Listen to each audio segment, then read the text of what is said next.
સોમનાથના ઇતિહાસને લઈને પીએમ મોદીએ બ્લોગ લખ્યો.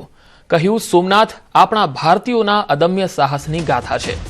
બ્લોગમાં પીએમ મોદીએ લખ્યું કે 2026નું વર્ષ આપણા પવિત્ર શ્રદ્ધા સ્થળ સોમનાથ જ્યોતિર્લિંગ પર થયેલા પ્રથમ હુમલાની 1000મી વર્ષગાંઠ છે.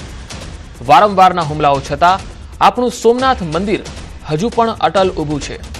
સોમનાથ ખરેખર ભારત માતાના લાખો બહાદુર પુત્રોના સ્વાભિમાન અને અદમ્ય હિંમતની ગાથા છે, જેમના માટે તેમની સંસ્કૃતિ અને સભ્યતા હંમેશા સર્વોપરી રહી છે.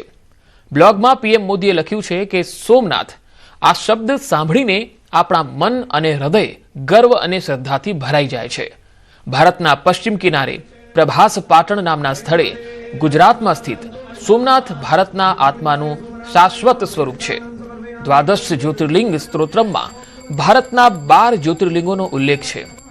જ્યોતિર્લિંગનું વર્ણન સૌરાષ્ટ્ર સોમનાથમ ચ આ પંક્તિથી શરૂ થાય છે, જેનો અર્થ થાય છે કે જ્યોતિર્લિંગોમાં સોમનાથનો ઉલ્લેખ સૌ પ્રથમ થાય છે. આ પવિત્ર સ્થળના સભ્યતા અને આધ્યાત્મિક મહત્વનું પ્રતીક છે.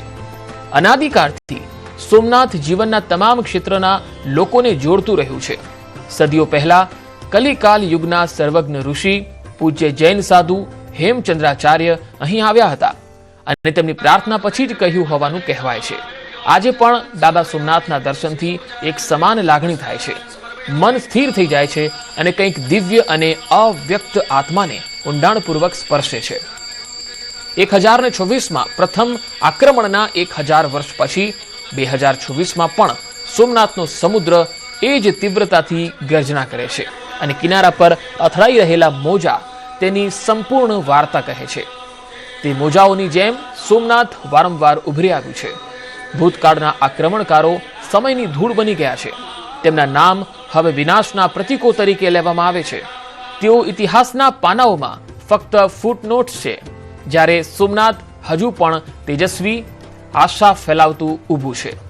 સોમનાથ આ દર્શાવે છે કે નફરત અને કટ્ટરતામાં વિનાશની વિકૃત શક્તિ હોઈ શકે છે, પરંતુ શ્રદ્ધામાં સર્જનની શક્તિ છે. લાખો ભક્તો માટે સોમનાથ આશાનો શાશ્વત અવાજ છે. તે શ્રદ્ધાનો અવાજ છે જે આપણને ખંડેર થયા પછી પણ ઊભા થવાની પ્રેરણા આપે છે. પીએમ મોદીએ બ્લોગમાં ઉમેર્યું કે જો 1000 વર્ષ પહેલા નાશ પામેલા સોમનાથ મંદિરને તેના સંપૂર્ણ ગૌરવમાં પુનઃ સ્થાપિત કરી શકાય છે, તો આપણે 1000 વર્ષ પહેલાના સમૃદ્ધ ભારતને પણ ફરીથી બનાવી શકીએ છીએ.